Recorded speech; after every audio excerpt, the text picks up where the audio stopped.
morning, YouTube friends. This is Jim, back to you with another video. Thank you for watching my channel, Off-Grid Living with the Bennetts. This video is about a chainsaw purchase. That's what I'm doing right now. Heading out to buy a chainsaw. So I've got 27 acres. A lot of trees are softwood trees. I got some birches. They're okay, but I need a chainsaw. I do have a chainsaw right now. It's a Stihl 260, which is really a nice chainsaw for doing small, medium, and sometimes even larger wood cutting. The 260 is actually a really good saw. If you go to a bigger saw, then it's heavy and you get burned out and it's harder. If you go to a smaller saw, then it's harder on the saw. The bigger saw is harder on you and the smaller saw is harder on the saw. So a 260 is actually a really good Stihl saw, if you're into Stihl. I know some of you guys like Husqvarnas. Personally myself, I've never ever used a Husqvarna. I've only ever used Stihl. I had a tree service for 35 years. And way back at the beginning when I had no money, and I was trying to figure out a cheap way to get started, I was actually buying a chainsaw called a Susquehanna. It was a red saw. Susquehanna. I think it's a Susquehanna. I don't know if you guys have ever used that before. It's really a cheap chainsaw, but breaks down all the time. So I basically went to a Stihl. I had 26 chainsaws, and they were all Stihl. And you say to me, 26 chainsaws? Why in the world would you have 26 chainsaws? Well, like I said, I had a tree business, and I'd have a guy up in the tree. So you'd have a small saw for limbing, and then you have a larger saw for on the ground for cutting the big wood up, and you have a medium saw like a 260 for doing the medium cuts. Well, what would happen is he'd be up at the top of his tree, and he'd go to start his chainsaw up, and the thing would be dull, because the other fella who was in the other tree took his chainsaw, because the other guy's saw was dull, so he wanted a sharp saw. So what happened was everybody had their own tree saw, which was a I forget the numbers now. I've been out of the business for a couple years. They're called 020 top handles. So same saw as what a lot of the linemen use for clearing hydro. So I'd have a guy up in the tree with a saw, and then when he came down and he needed a bigger saw, then I'd give him a 260, or back then they were called 26s. And then when he got on the ground, he'd have a bigger saw. So all my climbers had their own saws. And then on the ground, they all had a larger saw too. Usually it was back then it was called an 044. I'm not sure what it's called now. That's actually the saw I'm looking for. It's something like a 044, or maybe they're called a 440 now, I don't know. And then of course I had the really big saws. I had like with 3-foot bars, and I only had a couple of those, and we shared those. But basically I had all these saws, and then of course I had my own. I was up in the tree and I was doing the climbing as well, and I didn't use mine as often, so I got everybody's saws and I put their initials on them. And like I say, everybody in the tree had a saw, and when they came down they had a saw, and when they're on the ground working on the ground they had a saw. So that worked out well. So all I ever bought at the time were Stihl chainsaws, because I was really happy with them. And the thing is with the Stihl chainsaw, because I had so many of them, let's take for instance, I had a 260. Well, if you're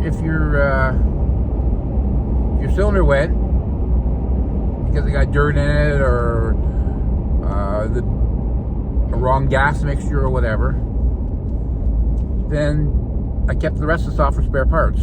So I had all kinds of spare parts. For you guys that have multiple saws, just to give you a little tip, what I used to do is I used to paint my gas can for my mixed gas, whether it's for my chainsaw, whether it's my post hole auger, whether it's whatever it is for. I'd paint that can. And so what I ended up with is I'd have my gas can that was blue, or red, I mean, a regular red gas can, that's straight gas.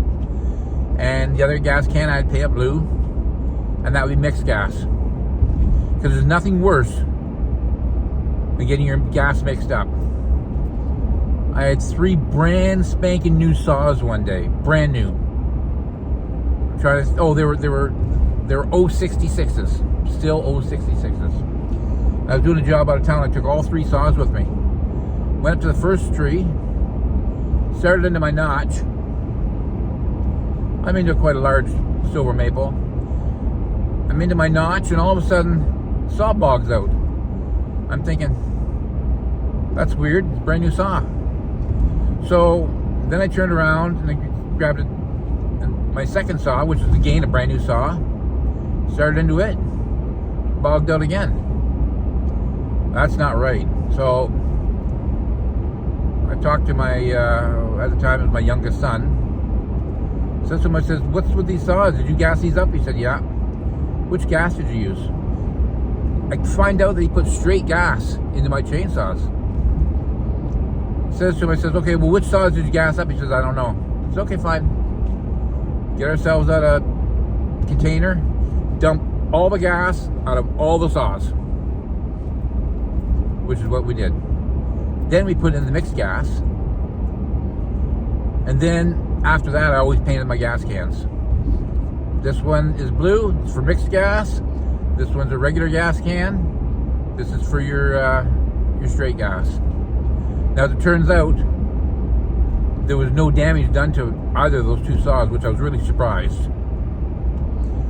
So, anyways, I've got 27 acres of bush, and I've got a 260. It's still 260.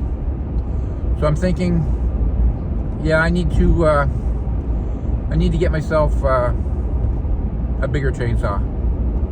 The 260 is perfect for doing all the little stuff, cutting branches and whatnot, cutting down small trees. But when you get into the bigger trees, it's harder on the saw, it's harder on your arms, harder on your body.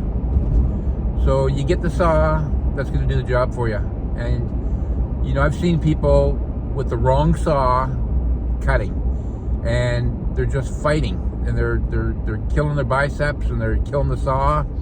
And the more you're forcing that chainsaw into that wood, the harder it is. The other thing is keep your chain sharp. I sharpened all my own chains, and I always try to keep my chains sharp, because there's nothing worse than trying to cut up a tree or cut down a tree with a dull saw. Keep that thing out of the dirt, keep it out of the sand. So anyways, yeah, that's what I'm doing today, is I'm going out to get a chainsaw for my bush at my off-grid home. And we'll see what I get. I'm not really sure what I'm going to buy. I won't know until I get there. I'll tell you one thing. Sorry for all you Husqvarna guys. But I'm sorry, but it's going to be a still. Because I'm a still guy. So leave me a comment. Let me know what kind of chainsaw you use. Why do you pick a Husqvarna over a still?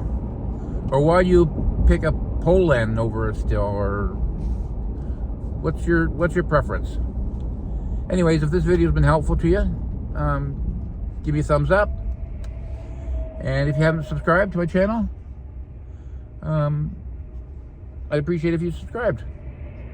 Have a great day. This is Jim. We'll talk to you in the next video. Well, getting more snow. Just what we needed. So, anyways, yesterday I went out and bought myself a chainsaw.